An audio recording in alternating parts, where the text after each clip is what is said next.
What's going on, beautiful people of YouTube? It's Renebean. Welcome to another episode of Life of a Game Hunter / Collector. And as you can see, we got another table of awesome stuff. A lot of this you have not seen yet because that live episode's coming up. But we got a couple NESs, PSP, Game Boy Color, 360, and the wonderful Super Nintendo. And I will say, when you see this lot in the actual video, your mind will be blown. But in order to sell this stuff, I actually have to test it and make sure it's working. And if it's not, well, I gotta fix it. So sit back and relax. Let's turn this big pile of wonderful stuff into some cash.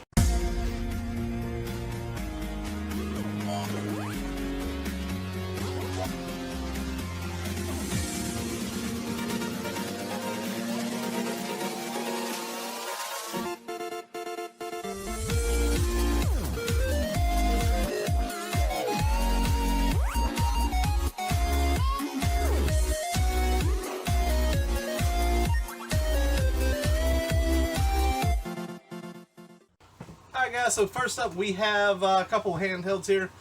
This Game Boy Color, he said that it was having issues, but I doubt it. It looks to be in pretty decent shape. It is missing a back, and the screen has a few scratches, but since it's missing the back, I don't have a replacement one for it. I typically order a bunch of different colors in bulk, but I am all out of yellow, so I have to sell it as is. So I'm not going to replace the screen. I'm not going to waste one on it. The PSP is untested. He didn't have a charger, but I brought mine from the house, and we'll test that. This is the God of War edition.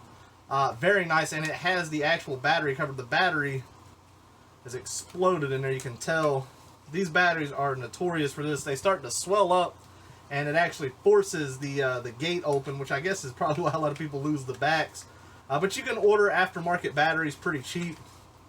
So anyways, we will test that too. Let's start out with this Game Boy Color, but we got to get this sticker right off. I'm going to have to get another towel. This towel is starting to get pretty cruddy from all these consoles. That's how it goes. Yeah, on the back, it's got a sticker that says has issues.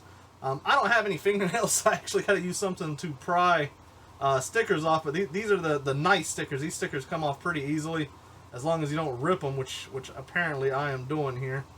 I'll try to peel.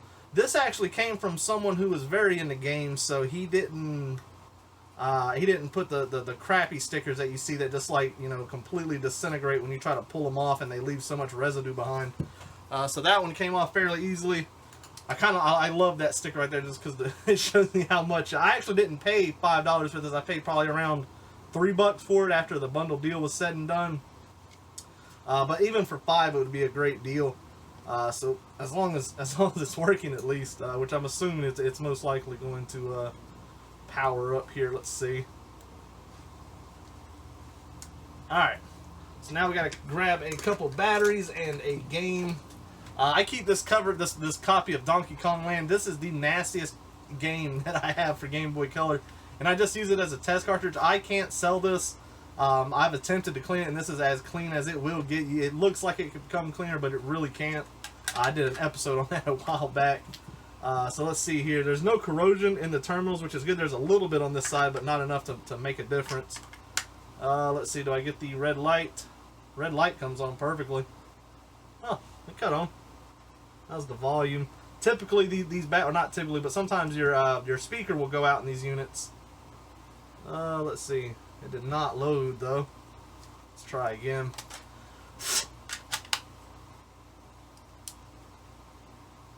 Speaker's working fine, nice and loud. There it goes. Now it's loading up.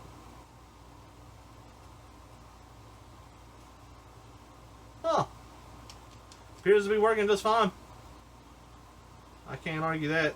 Seems to be working good. Alright. Well, that's good. I don't have to waste money on the actual battery pack right here. I don't have to put a new screen on it. That'll be sold without the battery cover. I can still probably get around $25 or so. I don't know how much. These things fluctuate all the time. So that's good. That's one less thing I got to worry about. Now for the PSP, I know that this battery is not going to work. As swollen as it is, I doubt it's going to charge. Let's see. Let me see here if this will actually. I doubt it's going to even close, and I don't want to break. I guarantee you I could sell just that battery cover separately for being an OEM official for this limited edition. But I'll sell it all as one on this unit. I think the last, or not the last, but the ones that are listed now are around about $100 or so. So without the battery, I could probably get like 90 or so. maybe 100. I gotta check. I haven't looked at the listing. So obviously this ain't gonna work. Your battery does not have to work for a PSP to fire on as long as you got the charger to light it up. It just, the light won't come on. There we go. So no light there. Do I got a game in here? Assassin's Creed Bloodlines. Alright, so let's see here. Good action there. Does it cut on? Aha, there we go. That's what I like to hear. So that was definitely, I think I got a huge lot. It was like maybe like 9 or 10 games, really nice games, high-end games. And this PSP for like 12 bucks. Initial set, yeah, because the battery's not saving. Are the buttons working? Oh, X. There we go. Alright, I'm going to clean this screen. When you want to clean screens, you don't want to use a basic cloth. You don't want to use your shirt. Get yourself some felt cloth, some terry cloths. You can get these things anywhere, honestly. If you go to your tool store, you can get them in bulk. Mine, I got a bunch of tubes like this. I probably got like 10 packs of these left. I paid like 50 cents when they were on clearance for a package. But these are the best things to use on screens. They won't leave any scratching or anything, which is nice. I have to clean this a little bit more once I'm done testing. The screen's definitely dirty. And it's loading right into the game. Excellent. I'll test the buttons, make sure all that's working good. Oh, I'm very happy with this. Except for that battery. As you can see, that battery's not doing anybody any good. So very cool. I'll test this out, and this one will be up for... Look, that battery just fell right out. Don't even need it. I won't include the battery whenever I sell it. They'll just see it in the listing. But the door's not broken, which is nice, so very happy about that. So overall, I paid probably like $1 for this. Talk about a come up. That's really good. So with the game working, very happy. Let's move on to the next console. Alright, so next up we got a Super Nintendo, and like I told you in the intro, when you see this lot, it was absolutely incredible. It was an amazing pickup. Great score, but we got to test this Super Nintendo here. It came with the power pack. It did not have an AV cable. You see it in this weird packaging right here. I paid like maybe $1.50 to $2 for these. These are some cheap aftermarkets. I order them in bulk. I probably order maybe 30 to 40 at a time. But these things work. Every now and then you get a dud one, but it's really uncommon. Like I probably ordered maybe 3 or 4 sets of these. What's really nice is they're compatible with GameCube, N64, and Super Nintendo, so they're multi-use. But they are not official, so you can have a dud every now and then. That's why I always test them with these units before I sell them. I just don't throw one in the box because one can be not working. But we do got the official power pack, so let's go ahead and test this and make sure it's going to fire up, which I really hope it does. I mean, even if it doesn't, I will say that lot was still fantastic. As you can see, we got a bent terminal here. Just grab you some pliers, bend it right back. Grab it at the base, don't grab it at the top. You can actually risk bending it into a different angle, almost like an S. You want to grab it where that bend is originally, or as close to it as you can. There we go. Alright, let's go ahead and unravel these. A lot of people always ask me about these zip ties too. I order these things in bulk. I probably get maybe close to 1,000 in one order. They're really simple. They're actually cheaper when you order them that way than like little twist ties. And they work very well, and they make it look very professional when you use them. And it's all, you want to look as professional as you can in this type of business because you'll have more repeat customers. Alright, so let's go ahead and plug you up, see if we get an actual red light. Excellent. Alright, let's go ahead and plug up the AV.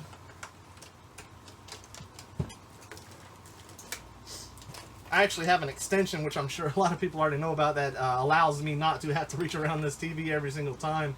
Works very well. Alright, let's go ahead and plug you up. Plug the Super Nintendo controller. This Super Nintendo controller is in really nice condition. Overall, the Super Nintendo is nice. No chips or cracks. The bottom's yellow, but what can you do? Well, I didn't check the serial number on here. UN1, so I doubt it's going to be a chip one. Actually, I don't think it can be with that model number. Alright, let's see here. I actually didn't clean the game or anything. Will it fire right up? Talk about it, man. The game must be clean already. Listen to that beautiful music right there. Capcom knew what they were doing. Let's test this controller out while we're here. I'm always Blanca. I'm not the biggest Street Fighter fan, honestly. I'm more Mortal Kombat Killer Instinct type of person. But when I do play Street Fighter, I'm Blanca just because he looks cool as hell. Ooh, this damn console's glitching as like no other. I don't know if you can see it, how well the camera's picking up. That could be due to a dirty game. Let's hope that's due to a dirty game. Because I have seen that issue with the consoles as well. So we're going to clean this game right up, and I'm going to show you exactly how I do it, my process. You can order game bits. It's a 4.5 and a 3.8 millimeter game bit on eBay. You can usually get the screwdriver. You can get they're little kits. It shouldn't cost you more than like $5 free shipping. I actually, since I use this pivot head screwdriver, I paid $20 for. I ordered my game bits separately. These are just long enough to get into a Virtual Boy because every now and then I work on those, and it works just perfect. All right, let's see. That doesn't look too bad on those pins, but I'm still going to clean them. What I like to use is Bright Boy. Absolute phenomenal stuff. No matter what people tell you, it does leave a residue. So make sure you finish it off with some isopropyl. Alright, so let's see if that fixed it. We'll go ahead and just put the actual board in here. If I can find it. There we go. Let's see. It was glitching like nobody's business earlier. Hopefully that done the job. If not, hopefully it's the pin connector itself. Oh yeah, she's still glitching. How bad's it going to be?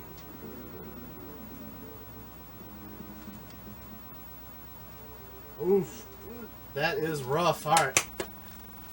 Oh, it's not going to work because I don't have the cart in there. Alright, so I'm going to clean the actual pins and see if that works. And what I like to use is an actual official NES cleaning kit. These things are still dirt cheap, even complete in box, and they work wonders for these systems when they don't read. I'm actually very nervous that this is going to be a bad board, but we're gonna pull out a few stops here and see if this is going to do it. I don't use these like you're supposed to. Honestly, I take my bottle of isopropyl, I spray the hell out of this, and I work it in and out. It works just fine for me. You can call me crazy, but simplicity is man's best friend, honestly. Alright, we're just going to stick this in here, and I'm just going to keep working this back and forth. Another thing I did not test is to see if the actual game is bad. I'll test this with another game as well, but I'm going to go ahead and do this. Alright, let's see if cleaning it actually did the trick, which I'm really hoping it did, honestly. Alright, let's see. Guys, right on. I want to say it glitched at the intro like it did. Still doing it. Man, that's got me nervous. All right, before we get too scared here, let's try it with the tester cart of Tom and Jerry. All right, there we go. Game is working. I guess my Tom and Jerry's starting to collect dust on it since I don't have any coverage on there. A lot of people get so upset when they see someone blowing into a cart. They think it's going to like immediately disintegrate that thing like something out of a movie. It is a double-edged sword. I guess you can say that blowing in a cart is bad, but that's only bad if you like spit in the thing and it's not dry. A simple little blow, all you're doing is putting moisture on the contacts almost instantly. It fires right off. Don't spit in the cart. It's not going to hurt it. If you think about it, these carts have been blown into for over 30 years, especially NES carts, things like that. Super Nintendo, not as long. And they're still around. Come on, people. Don't go crazy. A simple blow test ain't going to hurt nobody. But as you can see, this Super Nintendo is working great. Thank the Lord. I really didn't want to have to deal with a bad board, a bad game. And luckily, it was the worst game in the lot. Even though it's a good game, Super Street Fighter, it's not one of the high-end games that was in there. So I'll put this in my defect file. I could try to reflow the ROM, but this game, I mean, it's only like a $10 game to begin with. I'll let it be someone else's problem, sell it as defective, test it, and it didn't work, and let them deal with it. So let's move on to the next console. Alright guys, well I wanted to test this 360 in here, but I can't. I was hoping that it was AV. I actually brought this one from the house on the 360 that I keep in the living room. This is only HDMI out, so I had to test this inside. I'll let you know if this thing is working or not. He said it was, but you can never take the word on someone you've never met. That's how I always feel about it. It's in rough condition, but the games in this lot were what was amazing. So unfortunately, I can't test this one in here, so we'll have to move on to the NESs. So let's do that. Alright guys, so before we do the NES console, we are going to fix this NES controller. That way we have a controller to test. I bought this one. He said it's broken. He says the right D-pad broke on there. It was 75 cents. 75 cents is an absolute steal for these things. I always need them to bundle with consoles. And I actually recently did a trade with a buddy of mine, and he needed some controllers, so this one will be prime for it. I'm going to go ahead and take these stickers off here. Alright, so in order to open this controller up, you're going to need a, not necessarily precision, but a damn small Phillips. I guess that would be precision in a sense. We got one here. It's got 6 screws. I will tell you this, for any controller that you have, majority of them at least, more retro old school controllers, if you have a button not working, this is 99% of the time the fix. So let's go ahead and get this opened up here. Alright, with that opened up, go ahead and unravel your cord. Let's see how it looks on the other side. Oh yeah, she's nice and dirty. And as you can see here, if I can show you that right there, I mean, you can see why something ain't going to work. It's just not going to get the connectivity that it needs. So I'm going to clean all this up. We'll put it back together, get the NESs going, and see if this controller will work. But in order to clean this, all I use is Q-tips and isopropyl. It doesn't take much. Just make sure your Q-tip comes out clean. Clean both the contacts here and the contacts on the actual rubber pieces themselves. Put the controller back together, and I guarantee that's going to fix it majority of the time. Alright guys, next up is an NES. He had a sticker on this saying it did not work. He said it just went to a purple screen, but as you should already know, that's going to be a very easy fix. Or not easy fix, but it is fixable. And I paid probably about $7 for this. He had a price tag on there of $10, but again, I got a bundle deal for everything. Let me unplug this here and go ahead and hook this bad boy up and see. All I'm testing for is to see if I get a signal. If I get a signal, it's going to be completely fixable. Alright, you can see how it just goes to purple screen. It's not blinking too, which is odd. I wonder if he disabled the lockout chip. Let's see if it'll read a game at all. We got a copy of Duck Hunt here.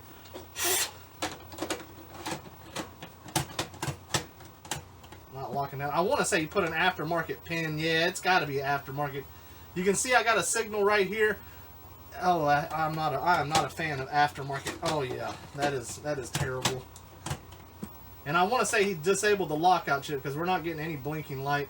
Let's go ahead and see if this controller that we just allegedly fixed is going to work here. All right, come on, Mario. Let me get a mushroom so I can test my down button here. Well, looks like down button's working now, so that's a good thing. So the controller's working good. I'm happy. Come on now. I'm on camera here. Alright. And pause. Everything's working good. The NES is not. This is my biggest advocation for never use an aftermarket 72 pin. I can already tell because of how tight it is. Get that in and out, because they're terrible. They don't work that good. What we're going to do is we are going to refurbish an original 72 pin connector, which I believe I have some on hand. I try to keep them saved. That's aftermarket from one that I pulled. I'm going to look around. I know that I got some 72 pins, and we are going to refurbish that and replace it. Actually, is this one? Here we go. This is an original 72 pin. I'm going to open this thing up and refurbish this NES. He's already disabled the lockout chip, so I won't have to do that. If you want to know how to completely refurbish an NES console, I've already done this, a full tutorial video. You're just going to see a really awesome time lapse with some retro music in the background while I do it. And people ask why I do that, and that's just so they can see the actual work being done. I think I'm only going to do the one NES console today. I'll probably save the other one for another video. I got a few of these already lined up. So anyways, with that said, I'm going to go ahead and bust this out, take out that 72 pin, and throw it away and use an actual official one and just refurbish it. So let's go ahead and do it and see if the results are any better.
done. Let's go ahead and see if that did the trick. I took out the aftermarket pin, threw it away, and now we have a refurbished original pin. And let's see if that's going to do a better job, which I already know it is. I hate aftermarket pins. They are not that good, people. I don't understand why people still buy them. They perform okay, but you're not going to get the results that you want unless you do a refurb on an original. That is my honest opinion. You can hate me for it all you want. All right, let's see here. Go ahead and plug up the power. If I can find the end to it. There it is. All right. And I also noticed that when I guess he attempted to fix this himself, he put a aftermarket pin, disabled the lockout chip, and when he put the tray back in, he put it in wrong at an angle. So I fixed that as well. Let's go ahead and see. I still got my signal here. Put a game in. There we go. It's as simple as that, guys. It doesn't take much to fix these things, to fix the original pin, but that's what you want to see every time, all the time. I take this out, put it back in, and it cuts right back on. That's how an NES is supposed to perform and how it's supposed to work. But anyways, guys, that's all I got for this episode. Hopefully y'all have enjoyed it and learned something. And if you haven't already, check out that Discord server. Link is in the description, as well as a pinned comment. But as always, everybody out there in this wonderful world, take care and enjoy the rest of your day.